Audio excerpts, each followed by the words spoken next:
most important thing that Lana and I have tried to instill in the teachers that we work with is all about being curious. So rather than dismissing English spelling as weird and nonsensical and ridiculous and all the other things, we're just going to be curious and say, like, why is it spelled that way? Huh, that's an interesting word. I wonder where it comes from.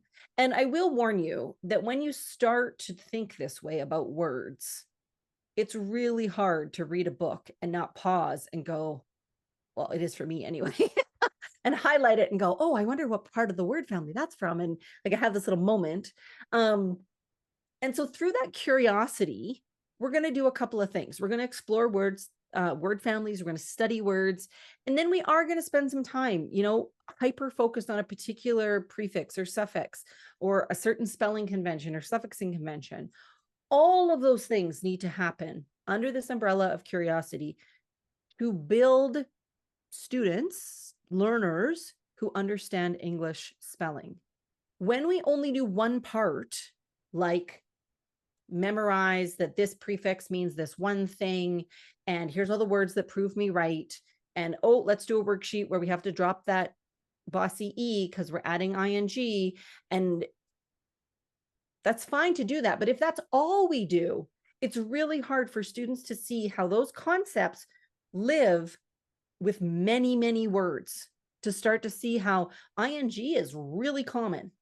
So if ever she asks for, give me a suffix that might get added to this base, ing. I'm going to say that every time because the odds are in your favor that it's going to be able to be added. The second thing I want to point out, and this is usually where I offer condolences to anyone that's an element, like a K1 teacher, 1-2 teacher. When I'm talking about word families, I am not talking about a collection of rhyming words. I am talking about words that are connected through their meaning or their sense, like their definition, and their spelling or structure. So we're starting a movement. Lana and I are starting a movement. We have word families and we have rhyming friends. Okay, so you can still talk about collections of rhyming words, and we're going to call them rhyming friends. Think about the kids who like all have the same branded t-shirt on that are hanging out together. That's kind of what rhyming words are. Like they sound alike, but they don't actually provide a super deep insight into who they are as a person. Neither does a collection of rhyming words to help us figure out what a word actually means. Yeah, I do actually, because I knew you were going to talk maybe a little bit about those assimilated prefixes, and it might come up, and where we are in our year, in our season, but reconciliation is the word today. Ooh. I thought that would be a good one because we're all talking about that now with September 30th for many schools and what they're doing around that day, Orange Shirt Day and stuff. So I thought it would be a good word to look at. Yeah. Love it. And what I also love is a resource. Remind me, I'm pretty sure I highlighted it. I'm going to show you this really great place to get some resources, many of which are free. And I know that she did one with this word sum. So the first thing I do when I get asked to think about a word and do some word study is I ask myself, how do I think this is built? And basically what I'm doing is I'm looking for morphemes that I recognize, prefixes and suffixes, that are showing up. And the more you do this work, the easier it is to pick these out. So I believe that RE is acting as a prefix in this word. Not because I think concile is a word, like maybe it's a word, it's not one I've used, but because RE is a really common prefix. Like to do over, right? Like recycle, for example. So I think RE is going to be a prefix here. The other thing, and this is where you go as far as you can, and then you go to the other end. So you kind of like work your way out and then come into the middle when you're trying to figure some things out. So I know there's such a thing as like reconcile. So there's an ILE thing going on there. I'm not And then there's like, isn't there a word like conciliatory? Is that a word? But I know ION on the end is a very common suffix. And I know ATE is a super common suffix. So reminder, if you see TION, that is not the suffix. That T comes from somewhere else. So it either has come from the base or it has probably come from ATE if it's like a more morphologically complex word. So that gives me ATE ION. That Sorry, I was just thinking it might be a good time to talk about that TION and what we see often in commercialized resources. Oh, yeah.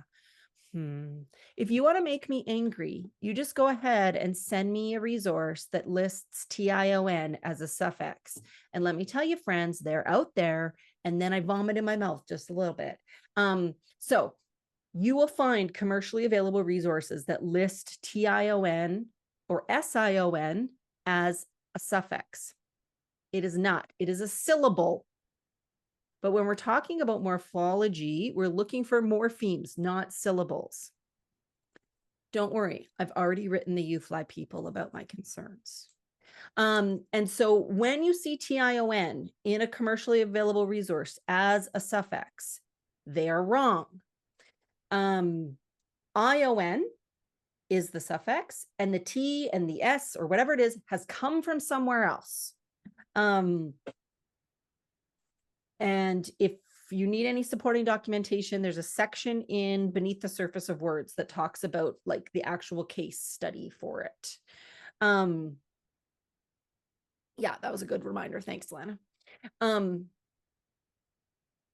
you guys subscribe to the 6 Shifts newsletter from Jan and Carrie something or other? Anyways, so they sent out a morphology one like last year, and I was like, there's some problems here because they had TION. And I was like, you know what, Charlie, not everybody needs your feedback all the time. So there's some self-talk. They sent another one out this weekend, and it had some other pieces that I was like, friendly feedback on ways you can improve your resource. Anyways, we'll see if they reply. Okay, so ATE, ION, that I that's before the A could be a connecting vowel letter. I'm not super sure. I don't know if CON is acting as another prefix or if CON is actually part of the base. So it could be like this.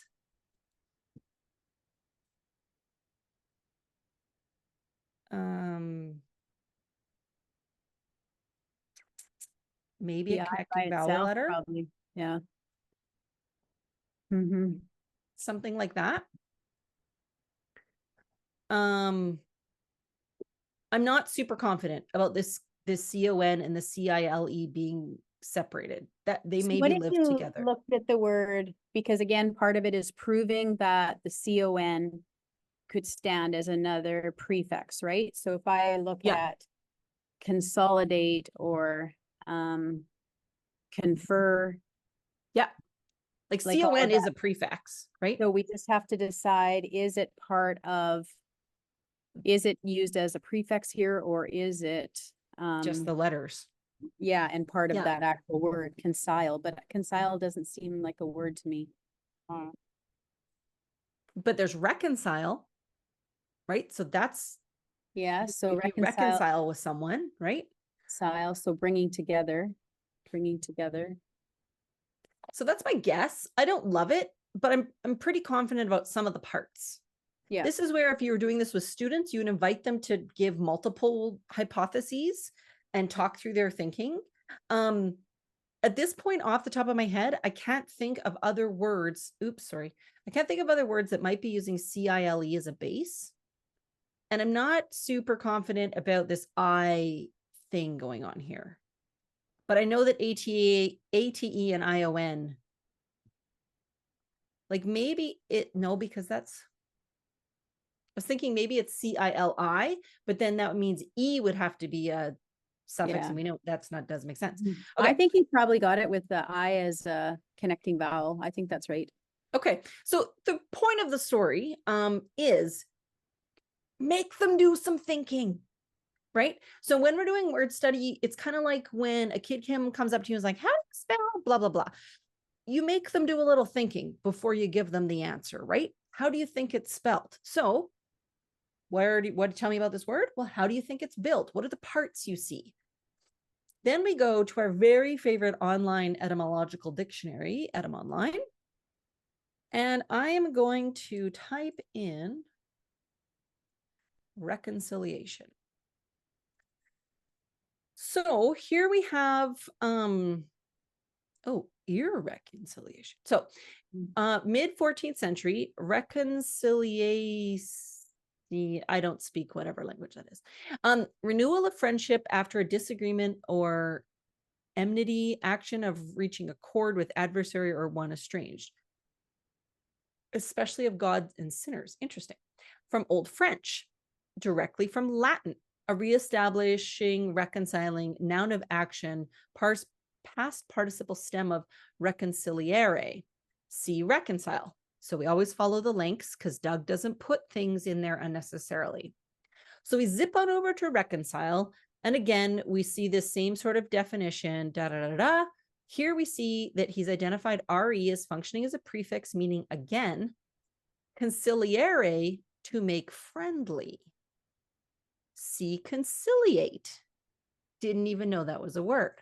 Let's go another little adventure here. Conciliatus, past participle of conciliare, concilium. Okay, so he's identified COM as a prefix in this word. So the RE, so we're right on the RE, we're right on the COM. Now I'm going to see past participle of, let's look up this word. So I'm going to go to LatDict, do a little Latin research here. Let's see what pops up. Acquire, gain favor of. What did he say that meant?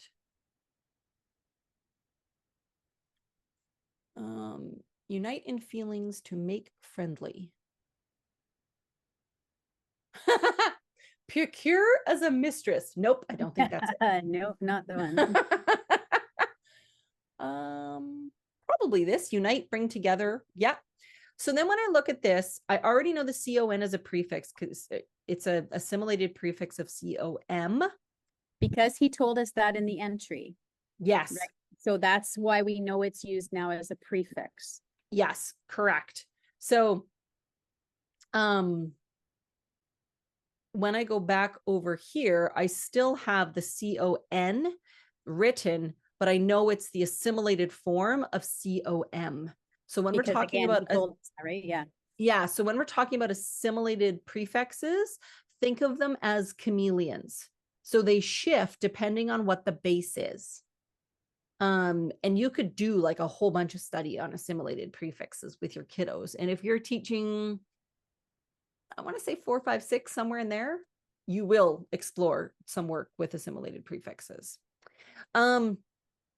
So if I go back to my Latin, I know that when I'm working with Latin verbs, there's a process, and I can share this with you. This comes from Mary Beth Stevens, the one that shared the handout. But essentially, when you're looking at the infinitive, that's the second one here, you take off the ARE, ERE, or IRE. So I would take off the ARE, and that would give me CILI. Okay, so that's one of the forms. Then if I go over here, I take off the US and I take off the AT because this is past participle and this is stem. So that gives me CILI again. So we don't have a case of like twin bases or anything here. We have just one base coming from this Latin verb.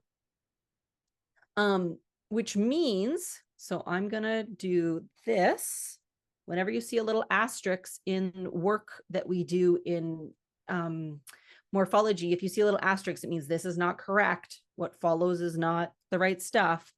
So how I would write this out is RE plus CON plus CILI, which accounts for this here then, plus ATE plus ION. Now, the interesting thing for me, I'm going to go back here to reconcile. So it's coming from the same base, CILI.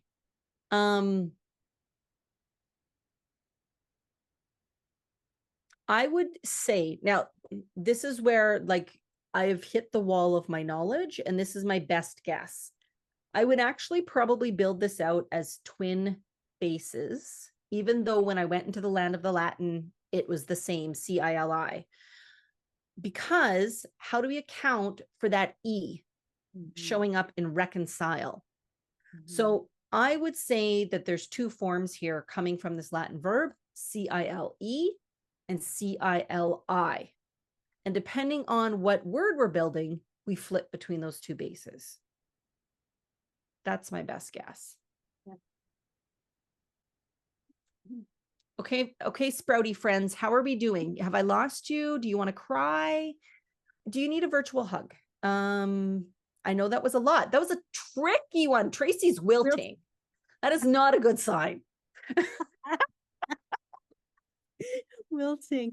That was a very tricky one to get us. So one of the things that came out of some feedback from everyone was that you would like for opportunities or support in looking at word study in other subject areas, so that when I look at words and we talk about what words mean and the parts that go into the words, maybe I do that in science or math or social studies, and I'm not necessarily doing it in quote unquote language arts time, because shocker, spelling is spelling, it's everywhere. And sometimes when you learn about the parts, it just makes everything a lot clearer. So as the months progress with us, if there's a certain word like, hey, I've got a unit on insert blank here coming up, could you do this word next month? Send it to us. We would love some ideas of how we can look at this. So I picked the word experiment because, well, everything's an experiment. Isn't that how that works? Teaching is an experiment. But maybe as you look at scientific method in the new curriculum as it rolls out, the idea of experimenting is prevalent in every grade. So I figured this was one of those terms that would show up with the tiny humans and be relevant all the way into the big, smellier humans. So once again, same process. There's two possibilities here of my thinking. The first one is that EX is a prefix. I can think of many words that have EX as a prefix. And that MENT is a suffix. So that left me with PERI in the middle. Now, there's two possibilities here. PERI is the bound base that I'm working with, or PER is the bound base and I is acting as a connecting vowel letter. I've warned you guys before that when you start working with connecting vowel letters, you start thinking everything's a connecting vowel letter, which isn't necessarily the case, but they do show up from time to time. So I've got two hypotheses here. Neither, like, both make sense. Both are justifiable if I needed to explain them. So I'm pretty confident that I'm on the right track. So when I go then to Etymonline, because I feel like I've done some thinking around this, and I type in experiment, what I see here is both a noun and a verb. And so dates back to the mid 14th century, the act of observing or testing an observation, test, or trial. I love this. A piece of evidence or empirical proof, feat of magic or sorcery. That's awesome. So no one wanted you experimenting with anything back in the 14th century, perhaps. It's got a connection to Old French, and ultimately joined us from Latin experimentum, identifying here that EX is in fact a prefix. And then we have peritus, meaning experience and tested. And then the verb, same kind of idea. Now, interesting here, Where did I go next in my, okay, so see this word peritus here. It also is showing up in experience, which means experience and experiment are sharing Latin ancestry. And you can kind of see it because we have the PERI in experience, and we have the PERI in experiment, which makes me think that maybe the PERI is more likely to be the base than just the PER, because I've seen it in 2 spots now. So then I can take this peritus and plop it into my Latin dictionary.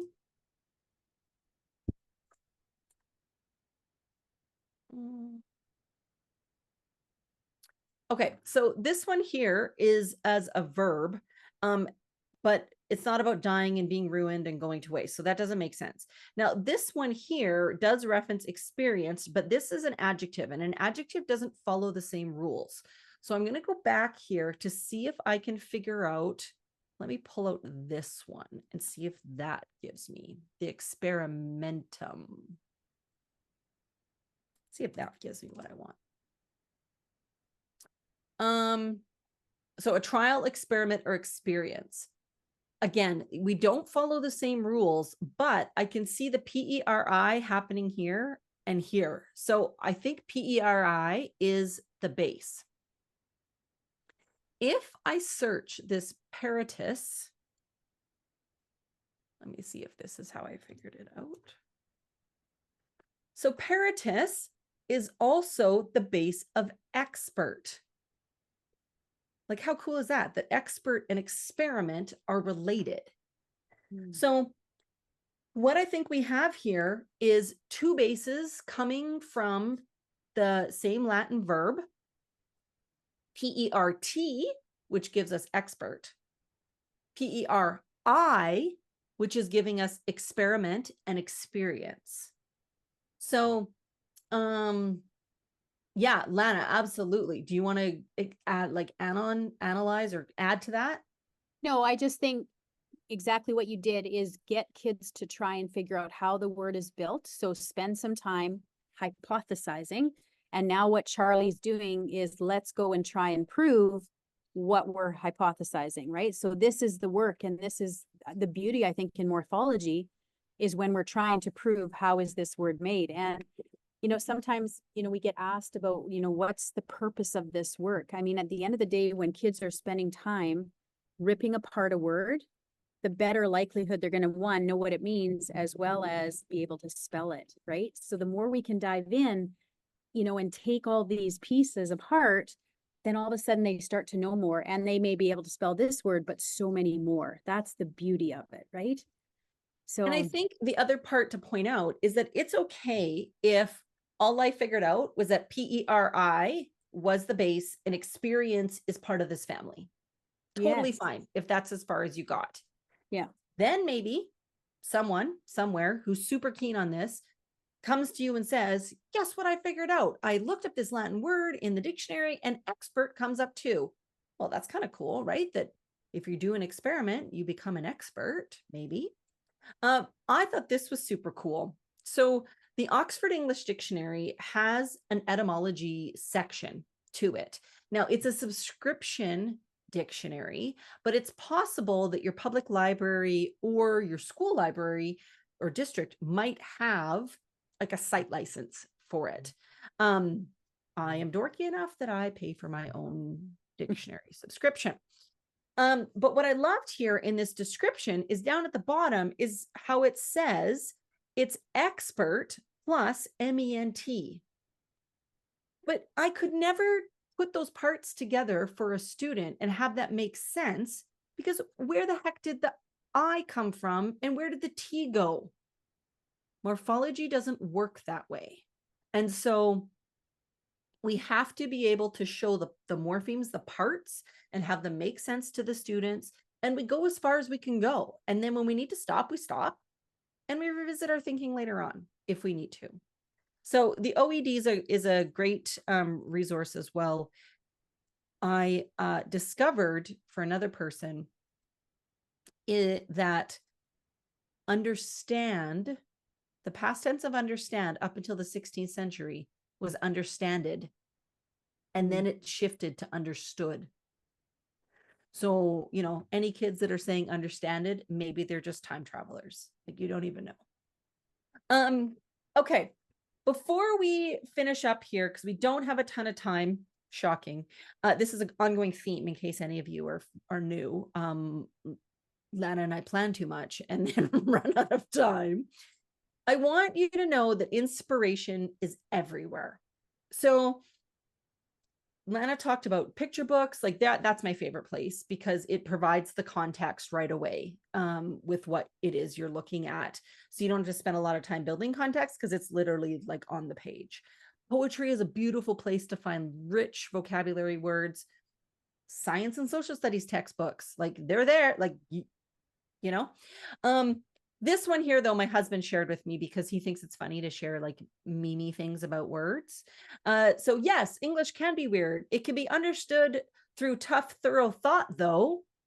So my thought when he said this to me was, are these words connected? Like, so he sent it to me via smartass, and I was like, ooh, there's an opportunity for investigation. So you can have your students do this as an intro to using the online etymology dictionary. But basically, I just have a little chart here. And so what is it we can discover about these words? And is there a connection? Now, sometimes you do this work and you're like, nope.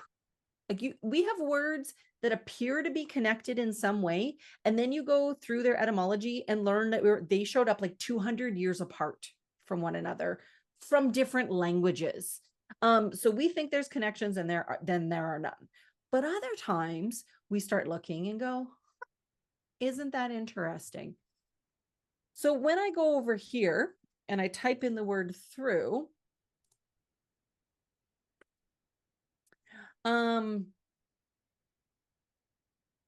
so from one side or end to the other, from the beginning to the end. Okay, so we have some old English spellings. We've got, now I don't speak Old English, but I will point out to you that this P right here is not a P. It's actually a thorn. It's a letter that we didn't carry over, and it makes a sound. So we had that sound from the very beginning.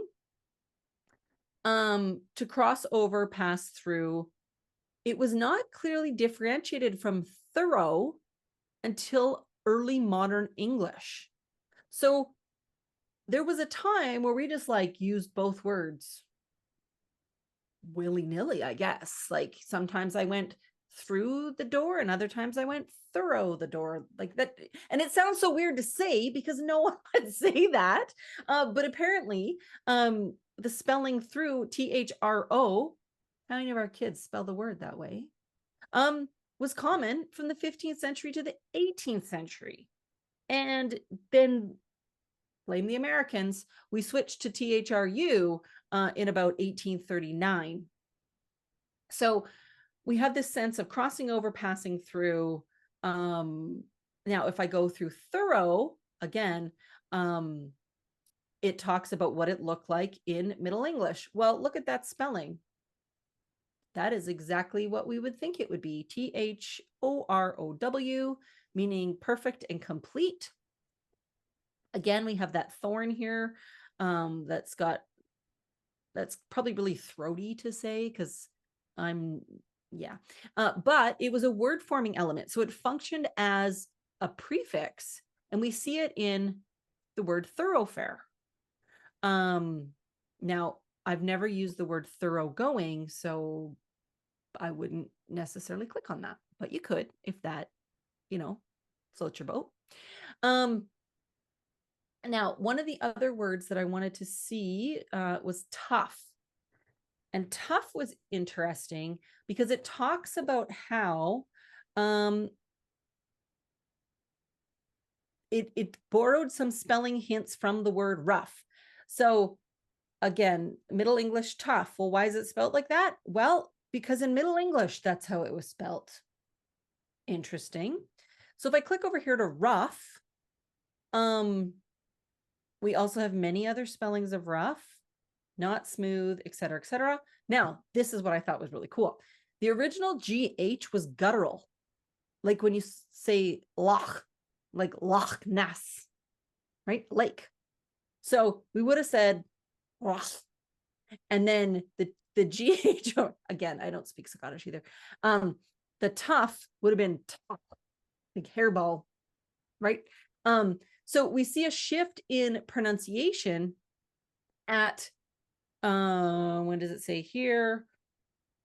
13, the form row was very regular violent. So, oh, sorry. So we say rough, they could have also been saying row instead of like, so this would have been a W sound, not a f sound.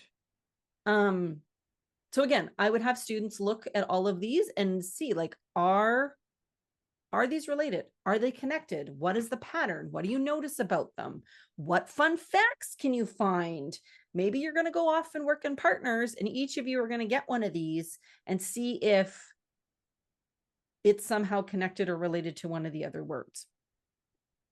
So the inspiration can come from a meme that your husband sends you as a joke, if you want it to. I want to point out two things to you before we peace out. The first one, if you're not familiar yet with it, is Engage with the Page by Fiona Hamilton and a group of her people. They, once a week, post a picture book and explain all the word study ideas or some of the word study ideas that you could do with that book. Here's the exciting part. If you subscribe to them now, I think it's about $35 a year. So like 5 Starbucks coffees. You can access the search function that they've added. So you're looking to do an ing lesson or a com prefix lesson, you type it in the search box, all the picture books that they've identified with that particular morpheme in it pops up, and now you've got 3 or 4 or 5 texts that you can do small groups with your kiddos to say, okay, I want you to read this book with your group today, and while you're reading, you're paying attention for this prefix. What can you find? Let's make a list. Now let's go do some word study. So I want to highlight that one for you first. The second one I want to highlight for you is this Can Do Kids Academy. So this lady is out of Australia, I believe. She's added a couple things that are rather exciting. So I love this one here, this $50 CDK system. It's probably the best resource that I've come across that kind of is all encompassing related to the work that we're trying to do here. It's a digital download, so if you buy it, like, you get it immediately. This one here is a set of 346 ready to use word matrices. So we haven't got into this. If you're a sprout and you don't know what a word matrix is yet, don't panic. But she's color coded them so that the easy ones are gray, then they get a little bit more complex. So, you know, it would be totally appropriate to have this word matrix with a grade 1 class and have them build the words acts, acted, acting, and then ask them, what other words do you think we could add to this matrix to make it even better? So that's a super cool resource that she added. But the part I wanted to show you is if you go price low to high, and this reloads in a timely fashion, all of her free stuff shows up. And she started doing a lot of stuff that's connected to books.